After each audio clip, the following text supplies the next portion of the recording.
And it really came down to, for them, of course, it's retrospective. So for them, it was, did I live authentically? Did I cultivate meaningful relationships? Did I make the world a little bit better? Your business's success depends on relationships, relationships with customers, relationships with employees, and relationships with stakeholders. What do they all have in common? They're all human. Because no matter if your business is B2B or B2C, it's really H to H, human to human. Welcome to the Human Connection Podcast. I'm your host, Karl Pontau. Each week, I'll bring you stories, insights, and practical advice from experts that you can apply to your growing company and daily life. This week, I'm excited to connect with Chris Kenny. Chris is an executive coach with over 35 years experience helping individuals bring out the best in themselves and others. Chris is the founder of the Conscious Leaders Group and the Healing Leaders Forum. He now serves as a guide to leaders who are seeking answers to the three of the most important questions life asks us. Prior to his coaching career, Chris practiced business law at 2 international law firms. He grew and successfully sold a family business and was the founding member of a startup before building a national strategic planning firm. Among his many professional credentials, Chris is a certified Y Institute coach. Chris earned his undergraduate degree in economics from Georgetown University and his Juris Doctors from Georgetown University Law Center.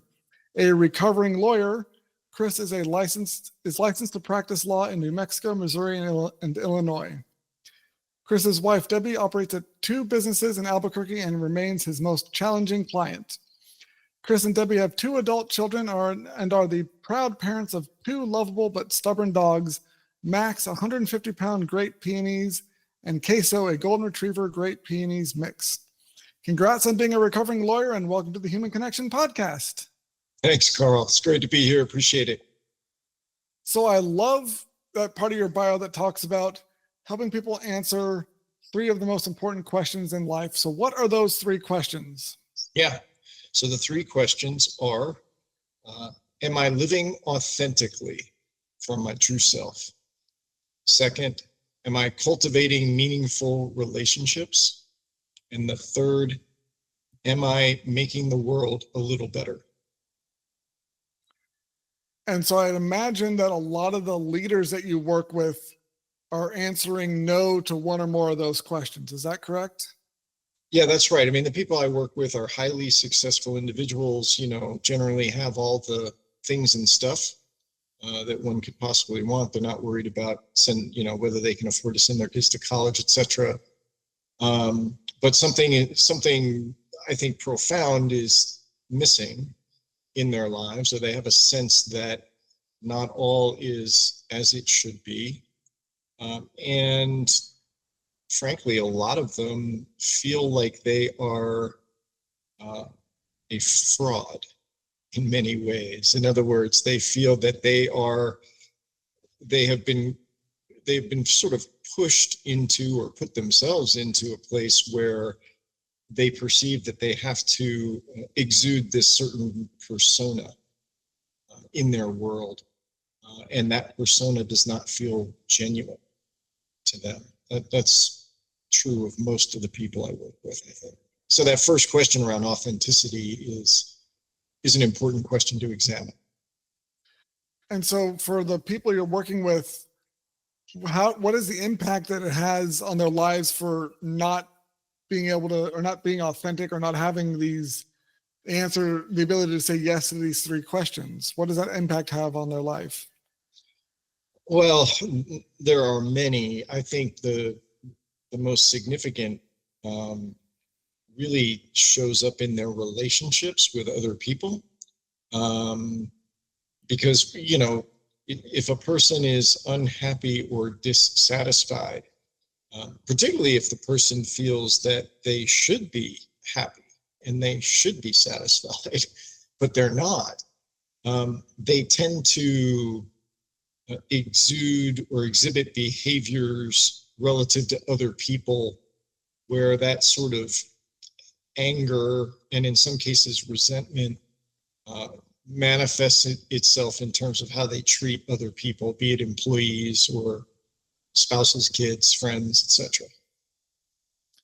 And I imagine that, especially if you're in a leadership position, that mentality or that behavior will radiate out or from their leadership role and kind of cascade through the business and make the culture there fairly toxic, I'd imagine.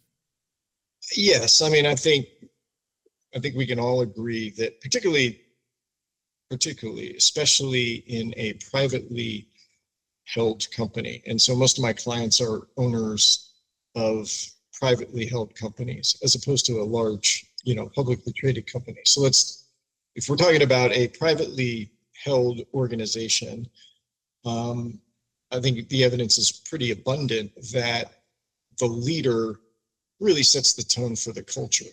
And so your intuition is right that if they are, not particularly happy and therefore not treating others particularly well, that radiates throughout the organization. Conversely, when they begin to feel some alignment around these three questions and their ability to answer yes to them, life gets better for them and for the people around them. And I want to say this about the three questions. I mean, am I living authentically? Am I cultivating meaningful relationships? Am I making the world a little better? Those are pretty sort of high level kinds of questions. To make those more actionable, what I invite my clients to do, to consider at the start of every day, is to ask themselves, okay, today, what actions might I take to live more authentically? How might I cultivate even more meaningful relationships, and how might I make the world a little better? So I don't want this to all just be theoretical. It really comes down to the actions that people can take on a daily basis, and an improvement in each of those areas is incremental. It doesn't just, you don't just flip a switch. Yeah, it definitely sounds like it's about building the right habits. And when it's probably one of those things that when your clients put in the work, which I imagine it takes a while for that to kick in, build those habits, of course. But once it does, they kind of have that an aha moment where, oh, I'm actually feeling like I'm able to say yes, I'm living authentically, I'm having good relationships. Yep. And it's not something that you necessarily consciously can check off honestly but it's something you might kind of realize in the moment after you have a great interaction with an employee, or after you realize you're excited to drive into work that day, or you realize that you're proud of what your company's accomplished, what you've accomplished. They're like, oh, this is what I was missing before I started building these habits. Yep. Yes, it's spot on. And it's interesting. I was thinking as you were reading the introduction to the broadcast today, you were talking about all the different relationships, that exists, and ultimately it's human to human, which is absolutely and profoundly true. I think where the space that I operate in, or the place where I can help leaders of companies, is there's another incredibly important relationship involved in all the ones that you mentioned, and that is the relationship that one has with oneself. These questions that I'm inviting people to consider really require a willingness to do an examination of how one, feels about oneself and what's going on inside. And then it comes down to moment interactions with other people. Some of this, the reason I call them the 3 life questions is for 2 reasons. First, they really are a derivative of a book I read many years ago that some of your listeners may be familiar with. You may be familiar with this, Karl, as well. It's called On Death and Dying. I was required to read it. I didn't just sort of grab it on a bookshelf in the bookstore. Anyway, it was a worldwide study of people who were facing a terminal illness. So they knew they were going to die. And what you and I got from that book, the world now knows as the 5 stages of grief. denial, anger, bargaining, depression, acceptance. But my takeaway from reading that study, that book, was that it didn't matter where someone lived in the world, what their cultural background was, what their socioeconomic status was, what their gender was, whether or not they had any spiritual orientation. Each of the people in the book they were wrestling with these three things as they looked back on their lives and were trying to put their lives into some kind of context.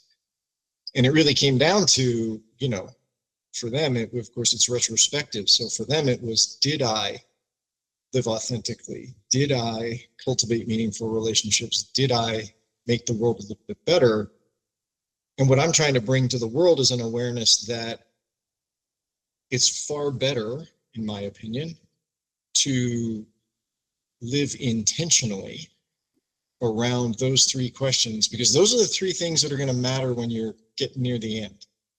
It's not going to matter what position you had in the company or how many billions you sold the company for. Ultimately, what's going to matter is whether you can look in the mirror and say, yeah, you know what, I lived true to myself. I gave and received unconditional love from someone in this world, and by virtue of me being here on this planet, I had a positive impact somehow. That's what's going to matter at the end. So why not consider those things now? I love that. And it's something that the easiest person for us to deceive about these sort of things is ourselves. And because it's so hard for people like to hold ourselves accountable. It's so hard for us to sometimes be honest with ourselves about our actions. But you can, there's always going to be that kind of cognitive dissonance or that tension in our own heads when we're not living authentically, if we're not able to answer those questions with resounding yes for all three. Mm-hmm. And Correct. It's not pleasant or comfortable to reflect on what could be seen as shortcomings or what could be seen as areas for improvement in ourselves. Mm-hmm. So I imagine that journey is one that a lot of people don't take because of that initial discomfort or fear of being honest with themselves. And that's sad because as someone who's been through that sort of self-examination, self-reflection, when you push through that discomfort and you put in the effort and you see the results from it, it's so much better feeling and you're so much happier and less stress and all that. And there's so much, it's just much better existence. Yeah. On the other side of that, those excuses and that internal fear that keeps us from making that big step. Totally. And, and so my job, I bill myself as the lead or principal guide. My job is not as a coach, my job is not to give answers. I can't, because the answers to the three questions are absolutely individualistic. Every person will answer them in his or her own way. And that's what matters. It doesn't, my job is to, one, ask those three questions, but then to help the person dig into, well, what does this mean for me? What is this, how can I feel much more confident in how I'm operating? And, and I'll say this back to the discussion, you brought up about leaders, certainly in companies.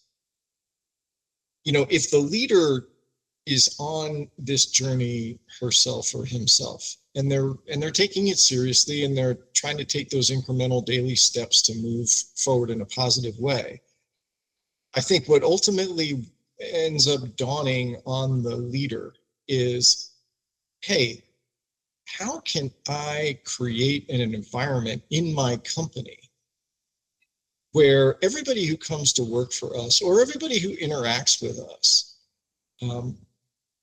we've increased the likelihood that each of those individuals can answer yes to these three questions by virtue of them having some association with this company.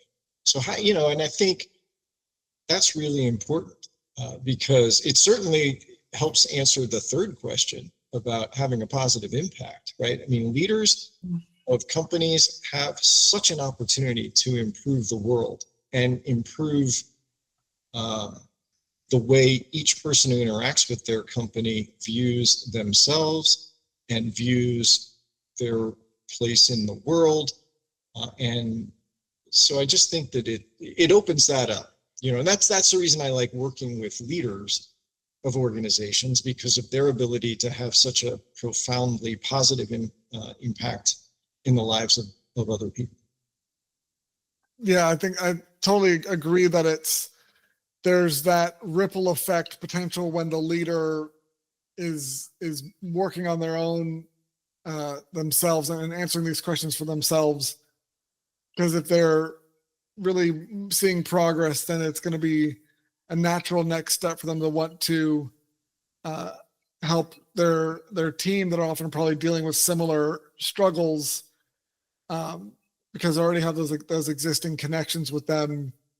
And I can see how, and I've seen it in companies where the mindset of the leader is already able to answer, and they're able to answer yes to these, how much better the culture is, and how, especially these days, there's so many companies dealing with like this unhappy employees and like a lot of churn and all these like things that really harm their growth. And it can come down to the culture is toxic, and the root of that culture, like you mentioned, is the leadership. And if the leaders took that, if they're wondering how we grow our company, how do we make our company more successful, starting with themselves is an often overlooked solution, but one that they have complete control over, and that investment would pay for itself many, many times over if they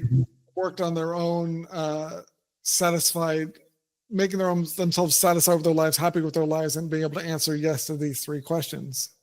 You bring up another, I think, really important idea here, and it is around the notion of making our business more successful, right? So I think one of the things, and this framework, this 3 life question framework, isn't necessarily for everyone. But for those people who are willing to sort of do some of the introspective work for it, here's what it invites people to do relative to the business they run. And that is, and even personally, like it helps you redefine, what does success mean? Is success, another $100,000, on the bottom line? Well, arguably the answer to that is yes. I mean, that is one element of it. But if you do all of those things and you are still unhappy, there's probably, it's probably within one of the 3 question areas that your unhappiness is. And so to sum that up, what I'm trying to say is, another possible definition of success in business and in career is when you are able to bring together the answers to these 3 questions with the financial success of the enterprise. When those things can come together, man, now you've got something. Because you've got a business that reflects the best of who you are. You have a business that is helping you answer yes to these 3 questions. Oh my God, how valuable is that, right? And then on top of all of that, and it doesn't mean you don't pay attention to the X's and O's, right? I mean, the business has to work. You have to make it profitable. Otherwise, all of this is moot. But I think what I'm inviting business leaders to do is to either expand or think a little bit differently about what a successful business looks like. What is it doing to advance anybody and everyone's ability to answer yes to these three questions? Because if you put that into the mix, then it becomes a design issue. How do we redesign? How do we tweak the design of this business so that it not only does well financially and serves the market, but it also helps all of us be in a position to answer yes to these three questions? Love it. Well, thank you so much for connecting with me today, Chris. If you enjoyed this episode of the Human Connection Podcast, please like, leave a review, and share it. If you'd like to connect with myself or Chris, check out the links in the show notes. And remember, no matter if your business is B2B or B2C, it's really H to H, human to human. Happy connecting.